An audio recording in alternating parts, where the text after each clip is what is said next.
배꼽이 찌그러지면서 가로 느낌의 배꼽이었는데 저에게 지방흡입 재수술을 받고 수술 후에 세로 배꼽으로 변한 것을 알 수 있습니다. 저에게 힙 교정술을 받고 많이 힙주름이 하나로 합쳐지면서 상당히 좋아진 것을 알 수 있습니다. 저에게 손목까지 지방흡입을 받고 하완 쪽에 약간 뼈가 도드라져 보이면서 약간 많이 좋아하시고 만족하셨던 분의 케이스였습니다.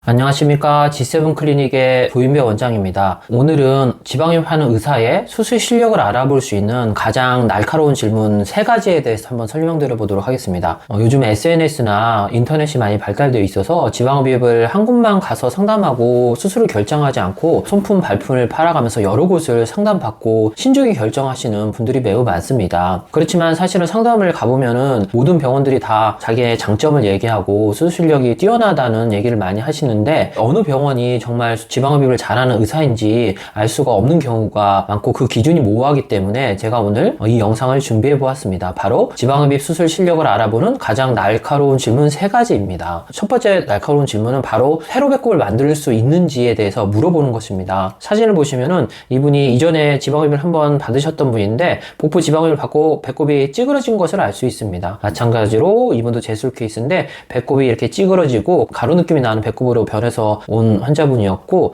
마찬가지로 이분도 재수술 케이스인데 배꼽이 이렇게 찌그러져서 왔습니다. 마찬가지로 배꼽이 찌그러져서 저에게 재수술을 받으셨던 분입니다. 이렇게 이제 사실은 누구나 알고 있듯이 젊은 여성들의 배꼽이 찌그러진 가로 배꼽보다는 세로 배꼽을 선호합니다. 그렇지만 지방흡입을 잘못하게 되면 보시는 여러 재수술 케이스처럼 배꼽이 찌그러져서 스트레스를 받게 되지요. 그렇지만 이런 배꼽을 세로로 만들 수 있는 것은 사실 어려운 일입니다. 지방흡입하는 의사 본인도 수술에 배꼽 모양이 변한다는 것을 아예 인지하지 못하고 있는 의사들도 매우 많거든요. 그렇지만 지방흡입 후에 배꼽 모양 분명히 변하고 찌그러진 가로 배꼽 모양으로 변할 것인지 예쁜 세로 배꼽 모양으로 변할 것인지는 의사의 실력에 달려있다고 보시면 됩니다. 그래서 제가 했던 분의 케이스인데 수술 전에 이렇게 이제 가로로 찌그러진 가로 배꼽이었는데 저에게 지방흡입을 받고 세로 느낌의 배꼽으로 변한 것을 알 수 있습니다. 이거는 이제 스킨 수축 메커니즘을 제대로 알고 있는 의사만이 이런 스킨 수축을 배꼽 주변에 제대로 작동시켜서 배꼽을 세로로 만들 수 있는 것인데, 다른 케이스도 보시면 약간 찌그러지진 않았지만 동그란 모양의 배꼽이 저에게 지방흡입을 받고 세로 느낌으로 변한 것을 알 수 있습니다. 마찬가지로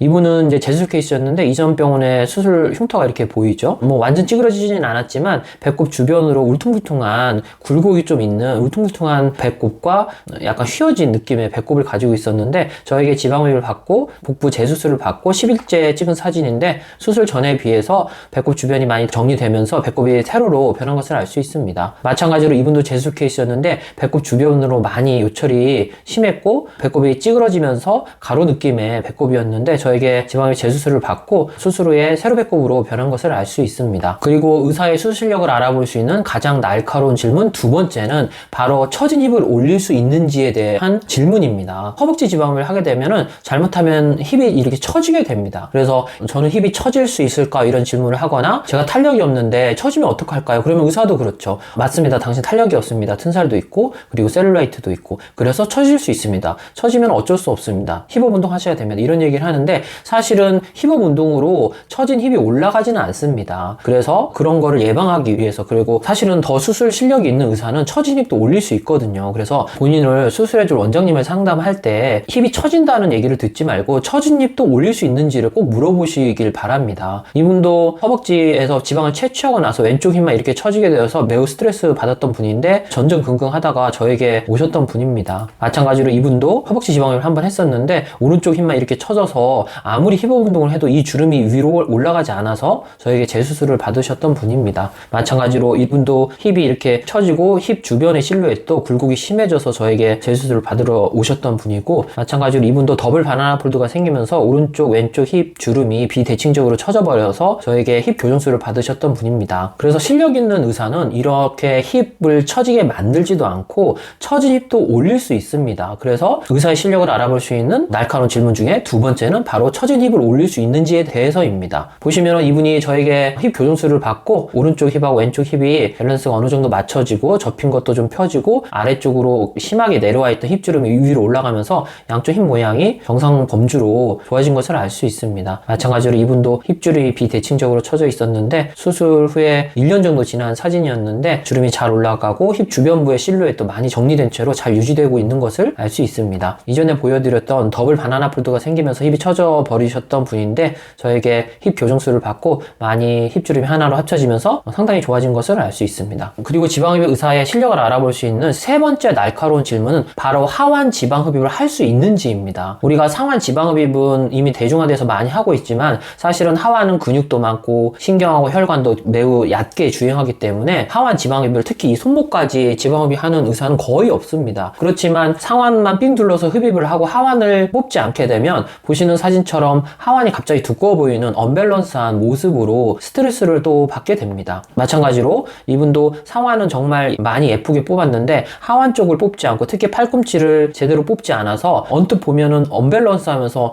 약간 정상에서 벗어나 보이는 그런 팔 모양으로 스트레스를 유발하게 됩니다. 마찬가지로 이분도 하완으로 갑자기 두꺼워지면서 아령 느낌의 팔을 가지게 된 케이스이고 이분도 마찬가지입니다. 저에게 재수술 받으셨던 분인데 상완만 몽땅 뽑고 하완 쪽은 전혀 뽑지 않아서 하완이 너무 두꺼워 보이는 마치 만화 영화의 뽀빠이 느낌의 하완으로 스트레스를 유발시키는 상태였습니다. 이렇게 이제 하완을 뽑기가 어려운데 그렇지만 이제 실력 있는 의사들은 하완을 고르게 잘 뽑을 수 있죠. 이분이 재수술 케이스였는데 저에게 하완까지 지방흡입을 다시 받고 수술 후에 하완 손목 근처까지 좀 많이 볼륨이 준 것을 알 수 있습니다. 마찬가지로 이분도 하완으로 연결되는 팔꿈치 부위에 지방이 많이 남아서 스트레스였는데 저에게 이제 재수술을 받고 하완이 많이 정리된 것을 알 수 있습니다. 다른 쪽 모습도 하완이 정리되면서 상하완의 밸런스가 어느 정도 맞아진 것을 알 수 있습니다. 이분도 저에게 하완 지방흡입을 받으셨던 분인데 특히 이분이 손목까지도 약간 지방이 있는 것을 특히 스트레스 받아 하셨던 분인데 저에게 손목까지 지방흡입을 받고 하완 쪽에 약간 뼈가 도드라져 보이면서 약간 많이 좋아하시고 만족하셨던 분의 케이스였습니다. 이상으로 지방흡입하는 의사의 실력을 알아볼 수 있는 날카로운 질문 3가지를 정리해보면